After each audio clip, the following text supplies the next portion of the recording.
우리는 지난 시간에 시편 57편이라는 주제를 펼쳐놓고 오늘은 다윗의 입장에서 살펴보지만 다윗과 연관된 사람들, 그 중에서 사울을 중심으로 살펴보았습니다. 사실은 다윗보다 사울이 먼저 왕으로 선택되었습니다. 어떤 권력이든지 먼저 선택된다는 것은 중요합니다. 왜냐하면 권력은 한번 잡으면 그 권력을 빼앗기가 힘들거든요. 권력이라는 것은 그렇습니다. 그래서 우리나라도 지금 대통령이 바뀌는 과정이 결코 만만치가 않습니다. 어쩌면 어떤 이 현대 정치를 연구하는 사람은 전 세계 민주주의 국가 가운데 이런 일을 하는 나라는 대한민국이 유일하다. 영국도 프랑스도 미국에서도 이런 일은 없었던 일인데 대한민국이 지금 그 일을 하고 있다. 그렇게 소개하고 합니다. 그러나 여전히 혼란도 있고 분쟁도 있고 분열도 있고 아픔도 있습니다. 사울도 마찬가지입니다. 사울은 한번 권력을 잡았기 때문에 쉽게 놓으려고 하지 않았습니다. 그래서 다윗이 어떤 일을 당했습니까? 사울 앞에서 잘못한 것도 없는데 도망가야 했죠. 얼마나 억울했겠습니까? 사울을 위해서 악기를 연주하러 왕궁에 들어갔는데 창을 잡아서 금방 다윗의 연주를 들으면서 다윗아, 내가 네 찬양을 들으니 네 연주를 들으니 내 마음이 흡족하다. 내 두통이 사라졌다. 이러던 사람이 갑자기 창을 들어서 방 안에 있으니까 방이 커봐야 얼마나 크겠습니까? 사울 당시에는 이만한 방은 없거든요. 이거는 현대의 건축 기술이 발전해서 이 쇠를 갖고 기둥을 만들어야 이런 넓이의 방이 생겨날 수 있습니다. 그때는 돌을 쌓든지 아니면 나무로 만들기 때문에 이런 큰 방은 없거든요. 그러니까 작은 방에서 아무리 커봐야 창이 날아오니 얼마나 두려웠겠습니까? 그래서 도망갔습니다. 화를 내면 사울이 화를 내면 그 화를 다 받아줘야 했고 창을 던지면 그 창을 피해야 됐고 결국 도망다니다가 다윗이 어디까지 도망갔습니까? 블레셋 땅까지 갔죠. 가서는 안 될 곳에. 우리도 압니다. 여기는 내가 가서는 안 될 곳이라는 걸 알지만 근데 계속 쫓아오니까 창을 들고 쫓아오고 칼을 들고 쫓아오니까 도망갔던 것입니다. 그러면 사울은 승승장구하고 다윗이 죽을 것 같은데 하나님이 다윗을 살리십니다. 이 사무엘상 31장에 나오는 사울과 그 아들들의 죽음이 참 비참합니다. 아버지와 아들 3명이 한날에 죽습니다. 전쟁터에서. 얼마나 슬픈 일입니까? 하나님께서 사울을 구원하셨을까? 가끔 신학교에서는 그런 논쟁들이 벌어집니다. 그래도 하나님이 택한 사람이 아니냐? 그건 우리가 함부로 말할 수 없습니다. 구원의 주권은 하나님께 있기 때문에. 하지만 적어도 그 가족 아닙니까? 사울의 가정, 그 가족의 죽음을 보면 너무 비참하지 않습니까? 아버지가 왕이고 아들 셋은 왕자 아닙니까? 아버지와 아들 셋이 한날에 죽으니 그 슬픔이 얼마나 큰 것입니까? 그래서 우리는 하나님 앞에서 우리를 잘 살펴봐야 됩니다. 이 지난 시간에 제가 그래서 감정지수라는 심리학적인 개념을 갖고 말씀드리기는 했지만 하나님 앞에서 우리가 참을 줄 알아야 되고요. 여러분 인생은 참으면서 사는 것입니다. 내 성격대로 다 하면 내가 뒤끝은 없어. 뒤끝이 없는 게 중요한 게 아니라 참아야 된다니까요. 아무것도 안 참고 사는 사람 세상에 있습니까? 아무것도 안 참고 살면 그 사람 주변은 엉망이 되겠죠. 피가 낭자하지 않을까요? 내 감정대로 다 하면. 하나님께서 우리의 인생이라는 시간을 주셨는데 참을 줄 알아야 되고 우리의 감정을 살펴볼 줄 알아야 됩니다. 그래야 하나님의 일을 할 수 있습니다. 내가 성격이 깔끔한 사람이야. 우리는 다 성격이 깔끔하죠. 우리가 보기에는. 그런데 하나님의 일을 하기 위해서는 하나님께서 원하시는 아름다운 관계를 만들어 가기 위해서는 여러분 우리가 교회 안에서 만나는데 다 관계를 만들어 가는 거거든요. 지난 우리 토요일 날 우리 바자회 하기 위해서 김치 담그시느라고 우리 할머니들이 다 허리도 아프시고 권사님들이 이런 분들이 그 사진에 제가 밴드에 올려놨지만 저기 가서 앉으셨잖아요.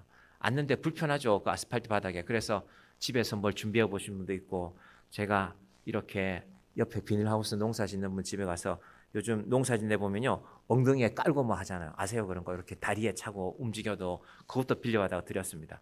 좀 이렇게 깨끗하지가 않아 제가 물로 한번 씻어서 드렸는데 그런데도 불구하고 제가 감사했던 것은 이렇게 해서 이분들이 함께 일하시는구나. 그게 대단히 중요합니다. 여러분 누군가와 함께 있다는 것은 그냥 되지 않습니다.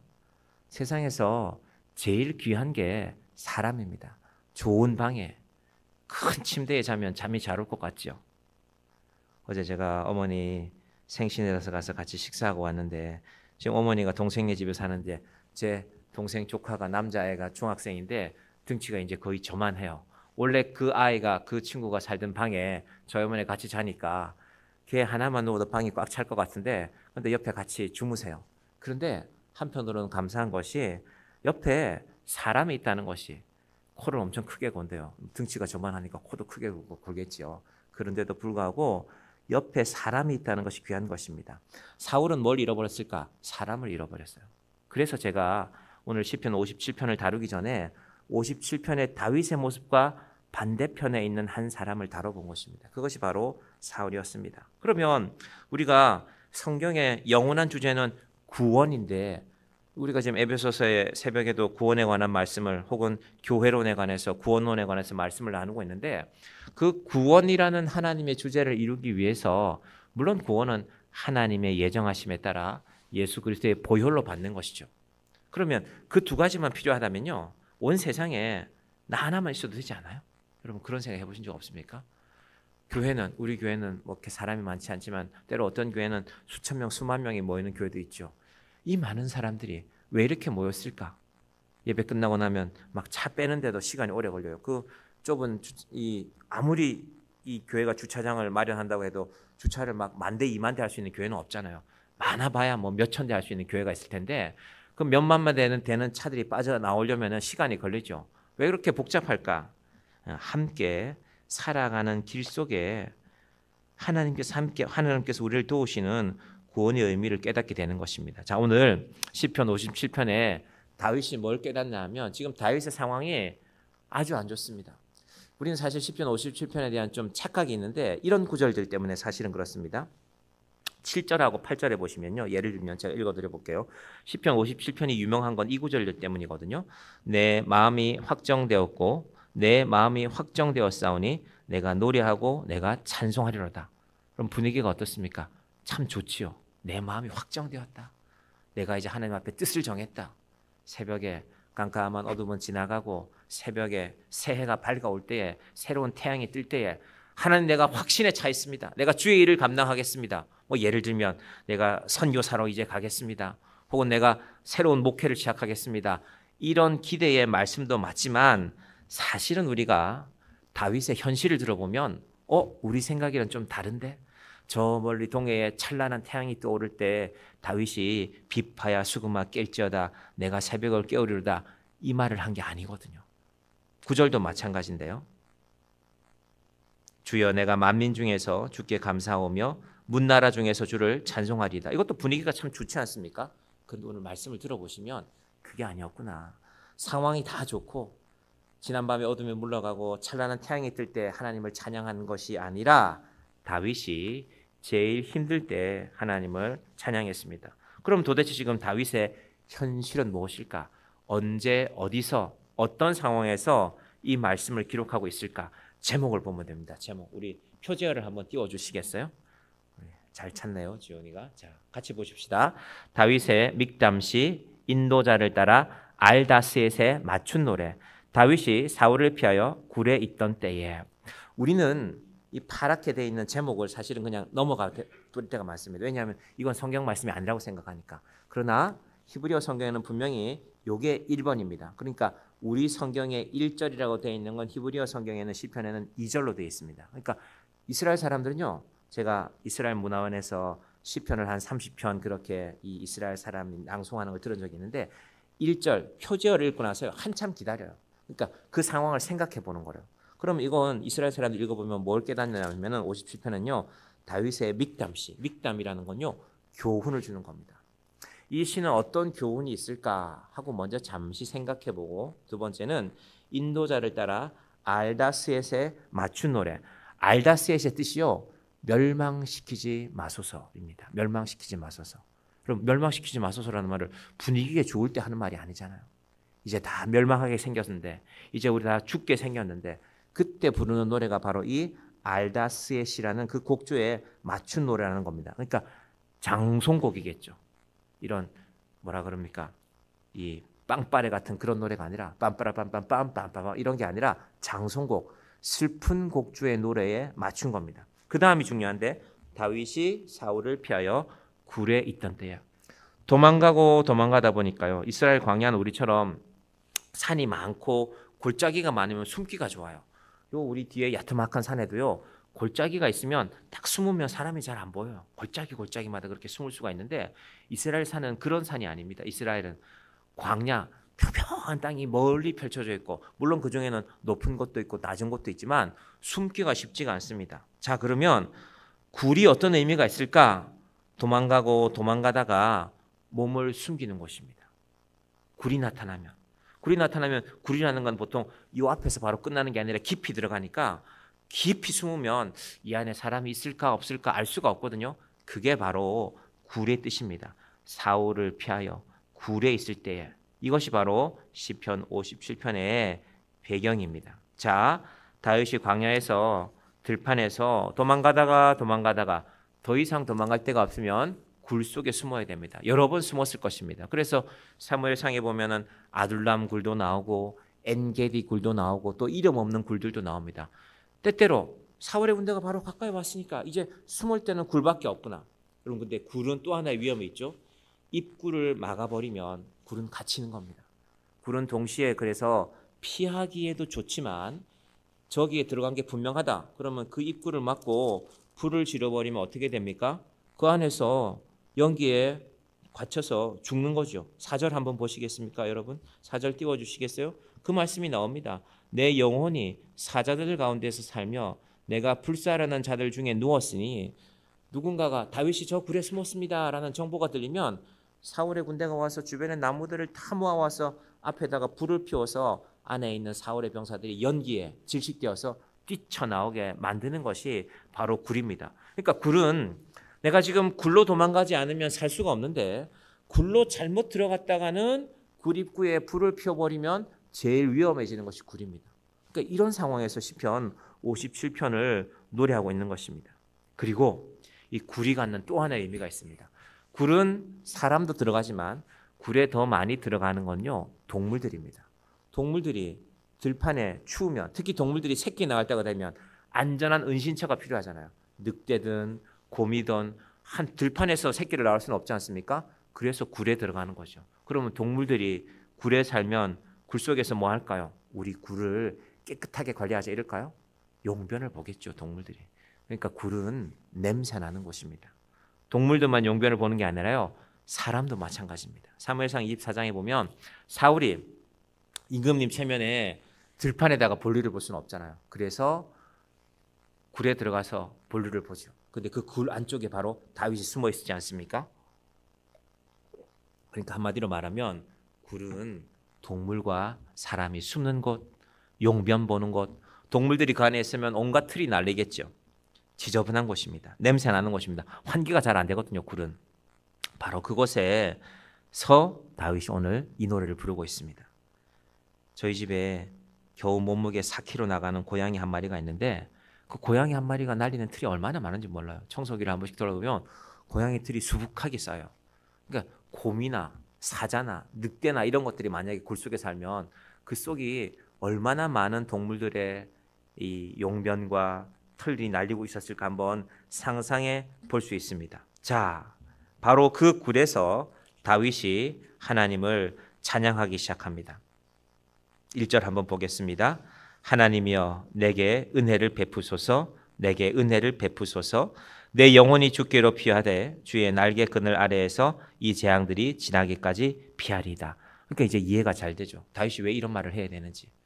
하나님 더 숨을 데가 없습니다. 이 굴까지 들키면 이제 저는 죽습니다. 이 굴 앞에 불이라도 지르면 저는 살 길이 없습니다. 라는 고백이 바로 시편 57편의 시작입니다. 최악의 상황이죠. 더 이상 내려갈 데가 없습니다. 여러분 오늘 하루 어떻게 보내셨습니까? 육신도 고단하고 마음도 혹시 힘든 상황이 있었습니까? 그런데 다윗이 더 이상 도망갈 데도 없고 이제 잡히면 죽는 상황인데 뭐라고 합니까? 그래서 하나님 은혜를 베푸십시오. 은혜를 베푸십시오. 다르게 말하면 살려주세요 하나님. 살려주세요 하나님. 제가 시편에서 반복되는 것은 단순히 숫자가 반복되는 것이 아니라 반복의 반복이라고 했죠. 살려주십시오 하나님. 하나님 아니면 내가 살 수가 없습니다. 살려주십시오. 도와주십시오. 그 말을 계속해서 되뇌이고 있는 것입니다. 왜냐하면 지금 다윗이 인생의 가장 낮은 자리니까, 하나님이 도와주지 않으면 살 길이 없으니까 이렇게 노래를 시작하는 것입니다. 자, 그런데 다윗이 여기에서 1절에서 주의 날개 그늘 아래에서라고 말씀하고 있죠. 내 영혼이 주께로 피하되. 지금 사실 다윗은 동굴로 피한 거거든요. 근데 다윗은 그 동굴을 내 영혼은 주께로 피한 겁니다. 하나님, 내가 동굴에 피한 거 아닙니다. 주께로, 하나님께로 피한 것입니다. 주의 날개 그늘 아래에서 이 재앙들이 지나기까지 피하리라. 이건 무슨 말일까요? 제가 지금 시편 몇 편인지 기억이 안 나는데, 하나님, 내가 사울을 피해서 열이 도망가고 저리 도망가도 결국 피할 길이 없는데, 하나님, 내가 알았습니다.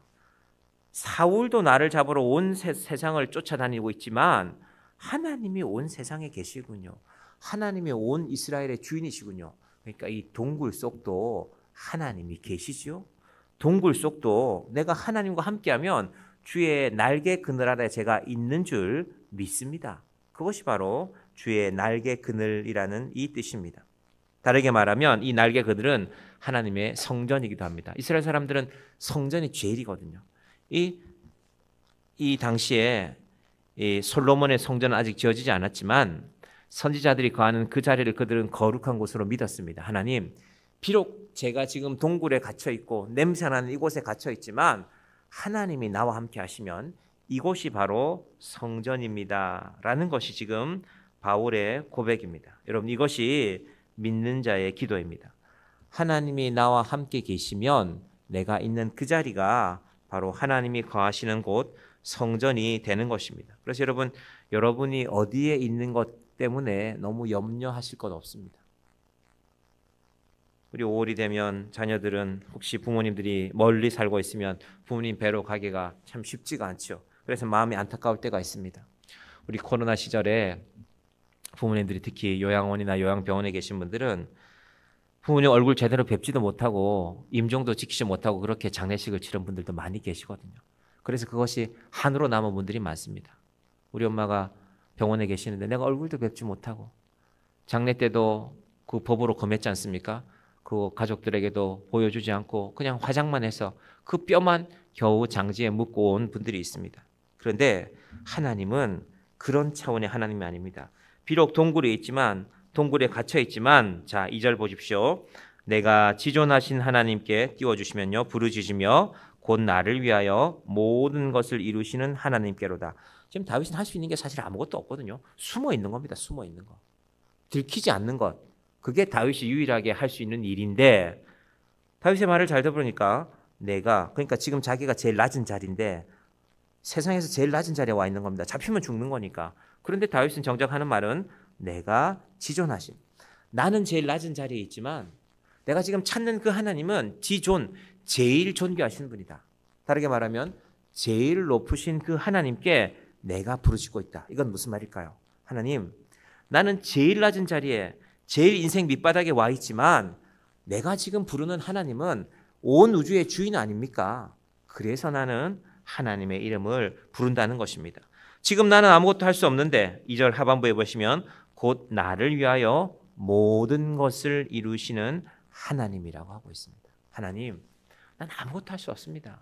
사울의 군대 앞에 내가 창을 하나 들고 싸울 수도 없고 이제 동굴이기 때문에 더 도망갈 수도 없고 그저 숨죽이고 숨어 있는 것입니다. 나는 아무것도 할 수 없지만 하나님은 모든 것을 하실 수 있는 분입니다.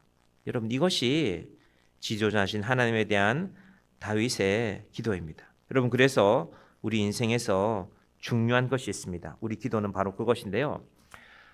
가장 낮은 곳에 있을지라도 우리가 인생을 살다 보면 내 자리가 제일 낮구나, 난 아무것도 아니구나 할 때가 있죠. 그런데 그 가장 낮은 자리에서 하나님을 바라보는 것이 우리 믿는 자의 비밀입니다. 여러분, 예수 믿는 사람은 비밀이 있는 사람입니다. 우리가 비슷하게 살죠. 우리가 회사 가면 직장의 동료들이랑 비슷한 일을 하고 비슷한 월급 받고 그래서 인생이 다 비슷한 것 같습니다. 세상 사람들은 눈에 보이는 것만으로 비교하죠. 나는 월급을 얼마 받는데 당신은 얼마 받는지, 나는 이렇게 사는데 당신은 어떻게 사는지. 그런데 다윗을 잘 보면 다윗은 인생에 뭐가 중요한지를 하나하나 구별해냅니다. 아, 사울에게 쫓기는 게 중요한 게 아니구나.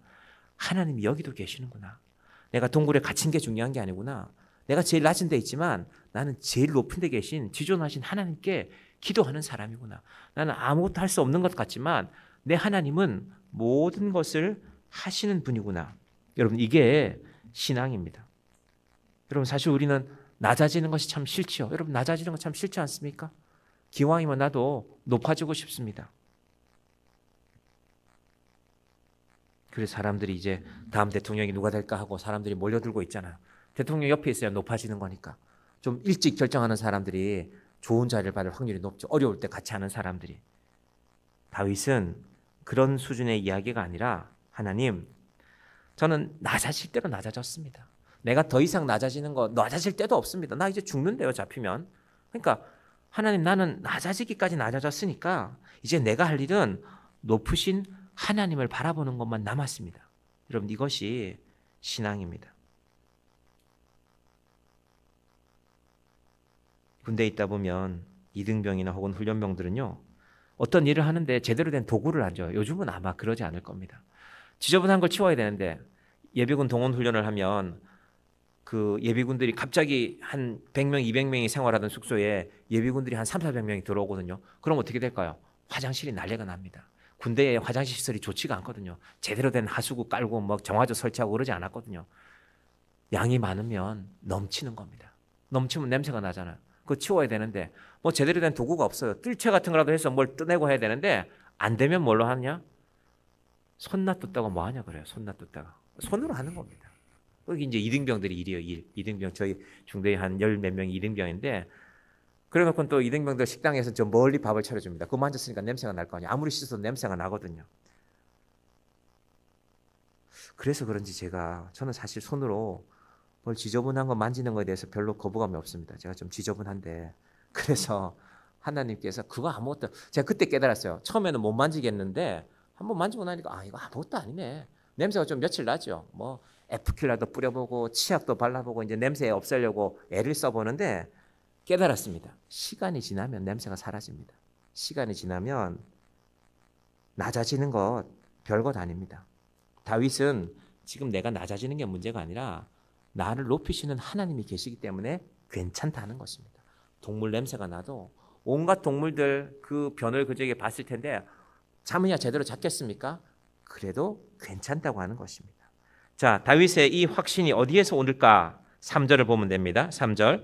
그가 하늘에서 보내사 나를 삼키려는 자의 비방에서 나를 구원하실지라 셀라. 하나님이 그의 인자와 진리를 보내시리로다. 자, 하늘에서 무슨 택배가 오는 게 아닙니다. 택배로 무슨 총칼이 오는 게 아니라 하늘에서 보내사 나를 삼키려는 자의 비방에서. 사울은 지금 온 나라의 왕의 힘을 가지고 다윗을 비방하고 있는데 다윗 잡아와라. 다윗은 영모다. 죽여라 하고 있는데 하나님이 뭘 보내신다고요? 하나님이 그의 인자와 진리를 보내신다. 인자. 하나님의 사랑입니다. 다윗은 나를 죽이려고 하는데, 사울은 나를 죽이려고 하는데 하나님이 나를 살리려고 하신다. 이것이 하나님의 사랑입니다. 특히 이 인자라는 말은 헤세드이지 않습니까? 어떤 사랑? 사랑 중에서도 끝없는 사랑. 여러분, 인간이 언제 넘어지느냐 하면요, 누군가에게 사랑받고 있을 때는 넘어지지 않습니다. 아이들이 아무리 연약해도 엄마들이 큰 일이 닥쳤을 때, 큰 불이 났을 때 엄마 품 안에 아이를 품고 있다가 엄마는 이렇게 뜨거운 불 때문에 엄마는 돌아가시고 아이들이 살아남는 경우가 있죠. 엄마의 그 사랑이 끝까지 감사 않기 때문에 사는 것입니다. 그런데 언제 문제가 되는가? 사랑이 끝나버릴 때. 우리는 감정 때문에 사랑이 끝나잖아요. 내가 너한테 잘해줬는데 너는 나한테 잘해주지 않으니 내가 너를 사랑하는 거 끝내야 되겠다. 여러분, 이런 사랑은 인자가 아닙니다. 헤세드가 아닙니다. 다윗은 뭘 믿는가? 하나님 사랑. 여러분, 사울도 한때는 다윗을 좋아했습니다. 너 참 잘했다. 너 골리앗을 잘 물리쳤다. 근데 변하잖아요. 자기 자리가 위태로우니까. 근데 다윗은 뭘 믿느냐? 사울의 그런 모습이 아니라 하나님의 인자, 끝까지 계속되는 그 사랑을 믿는 것입니다. 동시에 하나님에게 보내주시는 또 하나가 있었는데 바로 진리가 에메트거든요. 에메트가 어디서 온 말이냐면요, 아마드에서 왔습니다. 아마트에서 아멘이라는 말이 나왔습니다. 그러니까 진리라는 거는 하나님이 하시는 일이면 무엇이든지 나는 옳습니다 한다라는 것입니다. 여러분, 정말로 누군가를 신뢰하면 나 저 사람 평생 믿을 수 있어, 내 부모님보다 나는 저 사람 더 신뢰할 수 있어, 그러면 그분이 하시면 뜻이 있을 거야. 내가 이해되지 않더라도 하나님의 사랑과 진리가, 변함없는 사랑과 변치 않는 진리가 나를 붙드신다. 사울은 한때 다윗을 자기 사위 삼는다고 했다가 자기를 이렇게 쫓아내고 지금은 죽이려고 하는데 온 나라에 몹쓸 사람으로 만들어서 죄인으로 만들어서, 하나님은 그런 분이 아니시니까, 그분이 나에게 보내주시는 사랑은 끊어지지 않는 사랑이니까, 그분의 마음은, 그분의 진리는 절대로 무너지지 않는 것이니까 하나님은 나에게 그 사랑과 그 진리를 보내주신다. 여러분, 신앙이 성숙하다는 것은 하나님이 사랑과 진리를 닮아가는 것입니다. 감히 우리가 하나님의 사랑이나 하나님의 진리를 다 알 수는 없죠. 그런데 닮아가기는 하는 것이죠. 조금씩. 그 모습이 바로 항상 그 자리를 지켜가는 것입니다. 예배의 자리면 그 예배의 자리를, 기도의 자리면 그 기도의 자리를, 봉사하는 자리면 그 봉사의 자리를, 한 번은 잘했다가 한 번은 안 보이고 1년쯤 잘한 것 같은데 그 다음에는 잘 안 보이고, 그러면 그거는 하나님의 사랑과 이 진리를 닮은 모습은 아닌 것입니다. 여러분, 이 5월이나 이럴 때 행사가 분주할 때 우리 마음도 분주하기 쉽습니다. 그런데 항상 그 자리를 지켜가는 것이 믿음입니다. 자, 다윗이 지금 분위기가 좋죠. 하나님, 나는 제일 낮은 자리에 있지만 제일 지존하신 하나님을 믿습니다. 하나님의 인자와 진리가 나와 함께 하십니다. 분위기가 참 좋지 않습니까? 그런데 현실은, 다시 다윗이 현실을 확 하고 깨닫는 것입니다. 그게 4절입니다. 자, 한번 4절로 가볼까요? 내 영혼이 사자들 가운데에서 살며 내가 불사르는 자들 중에 누웠으니 곧 사람의 아들들 중에라.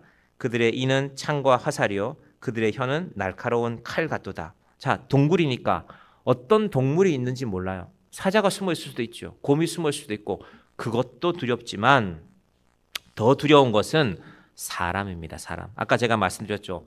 다윗이 동굴에 들어갔다는 정보가 있으면 큰 나무들을 모아와서 그 앞에 불을 사르면 그 연기들 때문에 내가 불사르는 자들 중에 누웠습니다. 사울이 언제 여기 동굴 앞에 불을 지를지 모릅니다라는 말이고요. 곧 사람의 아들들 중에라.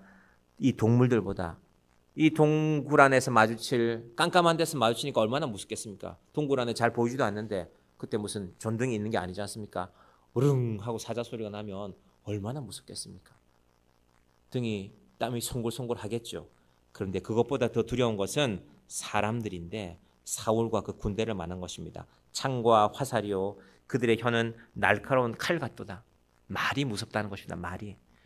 다윗을 계속 비난하거든요. 너는 반역자다. 너는 왕을 죽이려고 했다. 그것을 바로 다윗은 날카로운 칼, 그 혀를 그렇게 말하고 있습니다. 자, 기도원에 가서 열심히 기도하시다 보면은 하루나 이틀 아니면 몇 시간이라도 열심히 기도하다 보면 현실을 잊을 때가 있습니다. 내가 지금 저 기도원 밑에 내려가면 갚아야 될 빚도 많고 사람 때문에 힘든 일도 있고 여러 가지 문제가 많은데 기도하면 황홀해요. 찬양하면 기쁘고. 그래서 현실을 다 잊었다가 기도원에서 저녁 때가 됐는데 이제 배가 고파져서 밥을 먹으면 생각이 납니다. 그렇지. 내가 이렇게 기도하면 뭐하나. 내 현실이 그런데. 지금 다윗이 하나님에 대한 기도와 현실을 왔다 갔다 하는 것입니다. 자, 그런데 그런 상황에서 또 전혀 다른 상황이 5절에 펼쳐집니다. 자, 5절로 가봅니다. 5절 띄워주시면요. 하나님이여 주는 하늘 위에 높이 들리시며 주의 영광이 온 세계 위에 높아지기를 원하나이다. 지금 다윗이 좀 오락가락하는 것 같죠. 4절에서는 사자가 무섭고 불사지르면 어떡하냐, 사람들이 무섭고라고 했다가 5절에는 다시 하나님이여 주는 하늘 위에 높이 들리시며 주의 영광이 온 세계 위에 높아지기를 원하나이다. 방금 4절에서 이런 얘기 했으니까 하나님 사자들 물리쳐 주세요. 사울의 군대를 다 물리쳐 주세요. 라고 기도해야 맞는데 5절에서 하나님을 찬양하는 것으로 확 돌아섭니다. 전환이죠. 이게 왜 그러냐 하면요, 다윗은 지금 내 형편이 중요한 게 아니라 하나님이 중요하기 때문에, 하나님께 기도의 중심을 두기 때문에 다시금 이 기도로 5절에서 돌아서는 것입니다. 여러분, 우리는 자꾸 우리 자신을 생각합니다. 그래서 우리가 하나님을 믿는다고 하면서도 사실은요, 우리 현실을 믿을 때가 많아요. 우리 고난을 믿을 때가 많고, 내 문제가 이게 해결이 될까?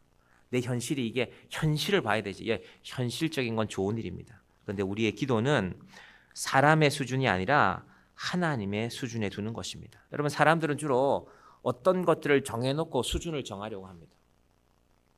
내가 예를 들면 이만큼 공부했으면 나보다 이만큼 공부하지 않은 사람들은 수준이 좀 낮은 거예요. 또 사람들은 어디에 산다, 어떤 도시에 혹은 어떤 동네에 내가 산다라는 그런 자랑이 있습니다. 그래서 가능하면 좀 유명한 곳에 살려고 하죠. 우리나라 같으면 아파트가 많은데, 제가 어릴 때 부산의 친척들이 친가도 외가도 이렇게 여러 집이 살아서 부산의 이 동네 저 동네를 가본 적이 있습니다. 그때 부산 사람들한테 제가 초등학교 한 5학년 6학년 그때 막 우리나라의 프로야구가 시작되고 부산에 있는 사직 야구장이 꽤 일찍 크게 만들어졌어요. 그래서 그 사직 야구장에 이제 부산 같으면 롯데 자이언츠 선수들이 경기를 많이 할 거 아닙니까? 원정 경기, 홈 경기를 거기서 하니까. 그러다 보니까 그때 사직 야구장 근처에, 그때는 럭키였어요. 럭키. 요즘 LG 아파트인지 모르겠지만 럭키 아파트라는 몇 세대인지는 모르겠지만 큰 아파트 단지가 만들어졌고, 거기에 프로야구 선수들이 이제 살기 시작했어요. 편리하니까 가깝고. 그러니까 저기 누가 산다더라, 최동원이 산다더라, 누가 산다더라 하고 그런 소문이 나니까 이제 부산 사람들 사이에 그 동네가 유명해진 적이 있습니다. 제 기억에 그렇습니다. 근데 요즘 부산 가보면 그 동네가 별로 인기가 없어요. 이제 요즘 부산 사람들은 그래도 부산 살면 해운대 살아야 좋지, 그런 말들이 있습니다. 여러분, 사람의 생각들은 그런 것이지만 다윗을 보면요, 지금 다윗의 신앙은 수준은 내가 어디에 사느냐의 문제가 아닙니다. 지금 어디에 사냐고 말하면 다윗 인생은 지금 제일 비참하잖아요. 동굴에 살고 있잖아요. 사울은 왕궁에 살고 있는데, 그럼 왕궁에 살고 있는 사울의 인생이 훨씬 더 귀한 인생인가? 그렇지 않습니다. 왕궁에 살고 있는데 불안해서 어쩔 줄을 몰라요. 왕궁에 살고 있는데 누가 나를 죽일까? 누가 내 자리를 빼앗을까? 어쩔 줄을 몰라 하는 것이 사울이라면, 다윗은 동굴에 살고 있는데, 냄새나는 곳에 살고 있는데 가장 높으신 하나님을 찬양하고 있습니다. 여러분, 이 다윗의 인생을 하나님이 역전시키십니다. 그게 6절이거든요. 6절 한번 볼까요? 그들이 내 걸음을 막으려고, 같이 봅시다. 시작. 그들이 내 걸음을 막으려고 그물을 준비하였으니 내 영혼이 억울하도다. 그들이 내 앞에 웅덩이를 팠으나 자기들이 거중에 빠졌도다. 웅덩이 또 나왔죠. 시편에 웅덩이 많이 나옵니다. 웅덩이. 사람들이 나를 죽이려고.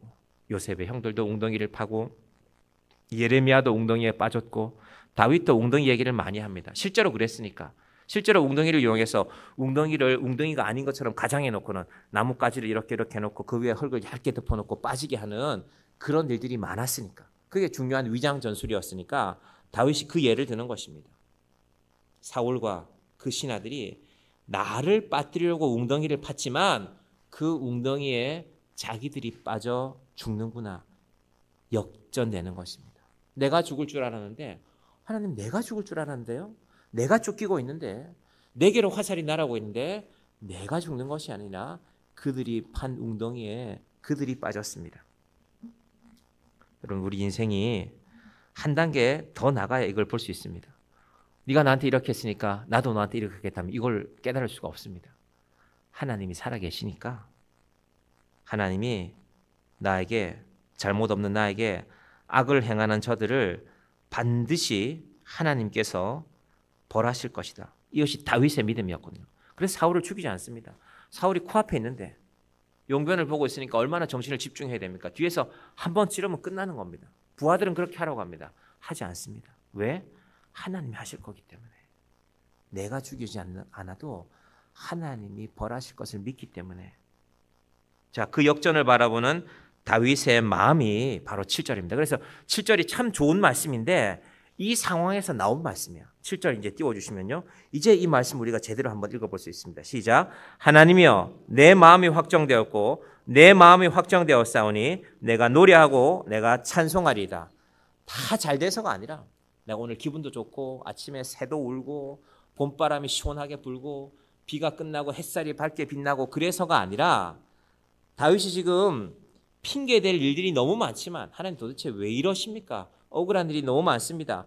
핑계댈 일들이 많고 억울한 일들이 너무 많지만 하나님이 내 편인 것이 분명하니까 나는 내 마음을 확정하였고 내 마음이 확정되었사오니 내가 노래하고 내가 찬송하리이다. 설명을 덧붙이면 노래할 분위기가 아닙니다. 동굴 속에 동물들 똥냄새 나는데 무슨 노래가 나옵니까? 밤에 거기서 잠을 잤다고 칩시다. 잠이 제대로 왔겠습니까? 이 잠이라는 게 여러 조건이 맞아야 되잖아요. 온도도 적당해야 되고 바닥도 좀 그래도 적당히 좀 담요라도 한 장 깔려 있어야 되고 뭐 베개 같은 것도 하나 있어야 되고 그래야 잠이 오는 것 아닙니까? 무슨 그런 상황이 되었겠습니까? 거기다가 공기까지 좋지 않은데. 그런데 찬양할 상황도 아니고 하나님께 기도할 상황도 아니지만 하나님, 그런데 내가 이 상황 가운데 있지만 이 악한 상황 속에 이 낮은 자리에 내가 있지만 하나님이 내 편인 것이 분명하니까 내 마음을 확정했습니다. 사울 내가 죽이지 않겠습니다. 하나님께 사실 줄 믿습니다. 내 마음이 확정되었사오니 내가 노래하고 내가 찬송하리다. 이거 다르게 말하면 하나님만 있으면 됩니다. 그리고 이어서 하는 다윗의 찬양이 바로 8절입니다. 8절 같이 봅니다. 시작. 내 영광아 깰지어다 비파야 수금아 깰지어다 내가 새벽을 깨우리로다. 이것이 이 다윗이 7절 8절이 그냥 기분이 좋고 햇살이 밝고 내 인생이 잘 이렇게 내 마음대로 되어서가 아니라 모든 것은 내 마음대로 되지 않지만 하나님을 의지하는 믿음이라고 말씀드렸는데, 자 여기서 우리 중요한 거 하나 살펴보고 오늘 말씀 마치겠습니다. 다윗이 지금 내가 새벽을 깨우리로다. 이 말이 좀 이상하지 않습니까? 여러분 오늘 새벽에 오늘 혹은 아침에 새벽이 여러분을 깨웠습니까? 아니면 여러분이 새벽을 깨웠습니까? 한번 생각해 보십시오. 목사님 또 이상한 거 물어보네. 그러지 마시고 새벽이 나를 깨운 건가? 아니면 내가 새벽을 깨운 건가? 여러분 새벽을 어떻게 깨웁니까? 새벽아 깨라 하면 갑자기 막 어두컴컴하다가 밝아지고 그럽니까? 여러분 혹시 그런 능력이 있습니까? 여러분 새벽이 우리를 깨우는 게 맞습니다. 그런데 새벽이 우리를 깨워도 지금 이게 동굴이잖아요. 동굴. 밖에 안 보이잖아요. 전기불이 없습니다. 사실은 다윗은 동굴 안에 있으면요 바깥이 새벽인지 아닌지 알 수가 없습니다. 제가 무슨 자격증 공부할 때 고시원에 가서 2달 산 적이 있는데 이게 방을 한 2만 원 싼 걸 달라고 했더니 창문이 없는 방을 줬어요. 그러니까 열심히 공부하고 또 아침에 일찍 일어나야지 하고 잠이 드는데 이제 점점 기상 시간이 늦어지는 거죠. 그러다 보니까 어느 날 제 리듬이 깨져버렸어요. 이게 아침인지 오후인지 시계는 6시인데 이게 아침 6시인지 저녁 6시인지 그냥 멍하니 생각이 안 드는 거예요. 다윗은 지금 동굴 안에 있기 때문에요 새벽을 알 수가 없습니다. 시계가 없잖아요 그 당시에는. 그런데 이건 무슨 말이냐 하면은 내가 새벽을 깨우겠다는 겁니다.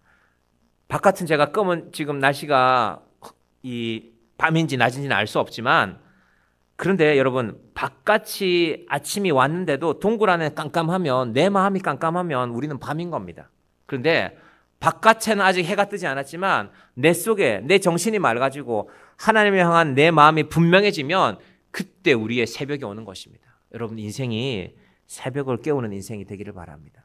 시간에 따라 사는 것이 아니라 시계에 따라 사는 것이 아니라 약속을 지키는 건 중요하죠. 다른 사람과의 시간은 지켜야 되겠지만 내 인생의 새벽은 내가 깨우는 것입니다.